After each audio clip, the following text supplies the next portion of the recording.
All right, this final section, we want to put all of this together. We've talked theoretically and with some practical examples for what it means to be healthy, what the health principles are, what spiritual health is, what physical health is, what it means to be fit, what a movement lifestyle is. But let's put this into a plan. What does a weekly training program look like? Whether for lesson planning for your students, giving ideas for your families, if you're building a culture of movement and fitness in your house, in your homeschooling program, this is the section for you here. So I want to go through a couple ideas, and then if you do participate in the CatholicFIT curriculum, you will receive more journals like this and ideas like this, okay? So we're all different as far as what we have access to, what the weather is outside, how much space we have at home, whether we're going to a gym, is there a park next door? But this will give you a good idea for how we put these things to practice, okay? So writing a training program. The first thing, we're going to look at, I hit the wrong arrow. All right, so check this out. Designing a weekly training program. Here are the questions that we ask that I want you to be aware of, and you can kind of go along with me as we ask these questions. What is your baseline of conditioning? What does your movement lifestyle look like currently? Okay, so if we look at these questions, baseline conditioning. How much are you moving today? What is your baseline of movement? Are you going for daily walks? Are you going to an exercise class? Do you walk the dog every morning? What does that look like? And you can ask questions like, how far can I walk? Do I walk? Do I move every day? Do I get out of breath often, right? So those are kind of questions to ask as you're journaling these things. And then you can just look at the next week.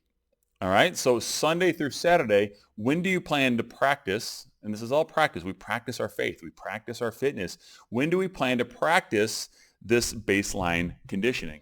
Okay, so you have that down. Plan 3 walks this week. Monday, Wednesday, Friday. When I get off of work, I'm going for a walk. First thing in the morning, I'm going to take the dog for a walk, okay?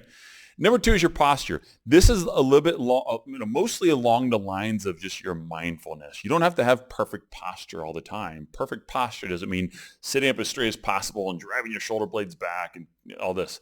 It's just being aware of your posture. Your next posture is your best one, all right? So do I sit and stand up straight? Do I understand what good posture looks like? So I'm sitting up tall. Remember, the best cue is that you have a string in the back of your head here pulling you up tall.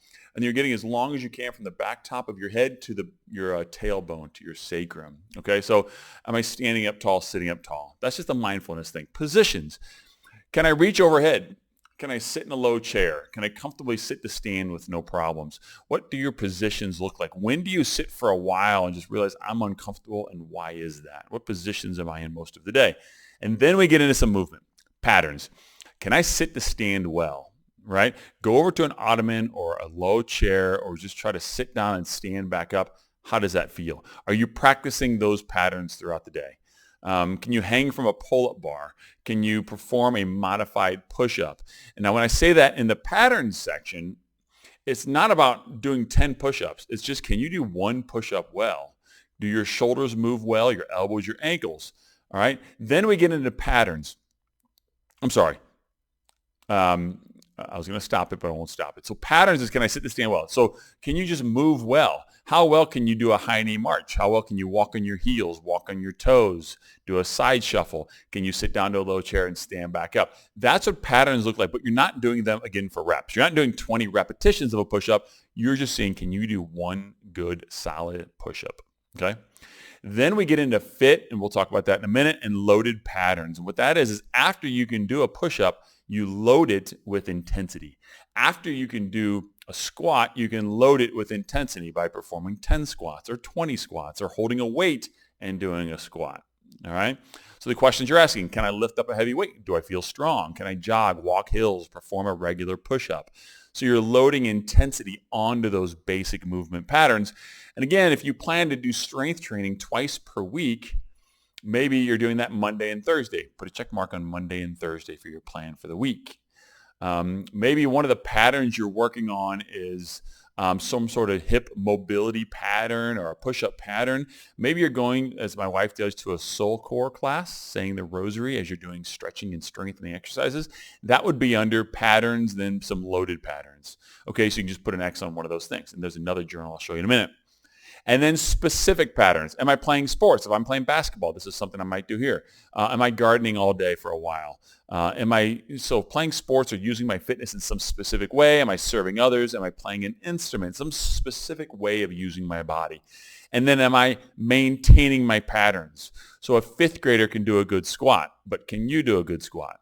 And what are you doing to help restore that? What are you doing to help maintain those patterns? Are you stretching, doing mobility work, foam rolling, etc.? Okay, so that's kind of a plan for the week just to help balance out the practices. These are all of the things you practice. All right. The other way we split this up then is to look at this pattern, okay? Well, let me just do this first. I'll kind of get me out of the way here. So what this is I'm marking down two things here, and I'll show you this to you up close, is a weekly training plan. So what this is that the top ones here are the movement patterns, and then these are fitness abilities. So I can look at a week, Sunday through Saturday, and say, when am I working on movement patterns and when am I working on fitness abilities? This is what we use with the kids at home, homeschooling our own children, and that will ask them, did you go for a walk this week? Did you ride your bike this week? And we kind of look at maybe a soccer practice or a game or riding their bike, and that's play. You'll see in the movement pattern, one of those final rows is play. And then did you do a pull-up hang? We do a lot of hanging in our house just for shoulder mobility, stretching out your spine, fixing your posture if we've been sitting at a desk a lot during the day. Did you go out and play with the dog? Did you rollerblade? So these are all things that are play, but you can also then mix, if they went rollerblading, go into the fitness abilities section and say, yeah, they worked on some balance, they worked on some agility, they worked on some cardio endurance. Those are all things that you worked on. And what you're looking for is kind of a well-rounded chart of X's throughout this entire chart. What I just filled out quickly is kind of my week. I have an X on Monday under play because we got together as a family for 4th of July and we played a lot of backyard volleyball yesterday. And then on Friday morning, I'll go play basketball with a group of guys. That's my play. Maybe I'll play a little lacrosse practice with my son in the backyard. That's a little more play. And then I'm going to do like kind of a legs, lunging and squat workout today. So for today's Tuesday, I marked squat and lunge, and then locomotor, and if you look across, speed, agility, strength, because I'm going to do some agility ladder work. I'm going to do some speed work and jump rope. Okay? So again, you can just kind of see how do you lay out your week, and are you working on all of these things? Where are your weak spots? Which things can you work on, or how do you balance these things out? Again, whether lesson planning for your students or just getting a wide variety of movement patterns, a wide variety of fitness domains, you can kind of schedule this week out. All right? And then when I write a schedule or a workout plan for my clients, my online coaching clients, they have all these elements in there. So I'll talk to them about this.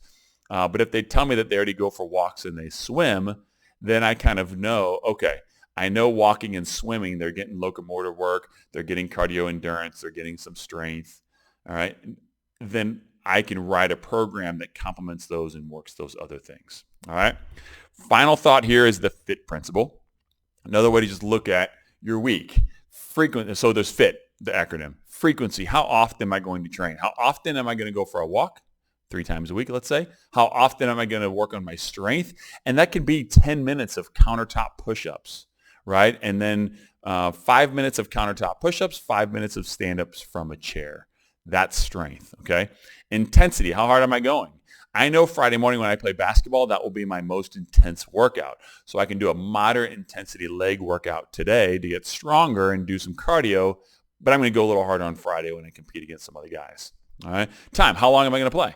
I'll play basketball for about an hour, about 55 minutes. Okay. So I know, and today I have about 45 minutes to train or exercise. Tomorrow I might only have 30 minutes, so I prepare accordingly. And then what type of exercise am I going to do?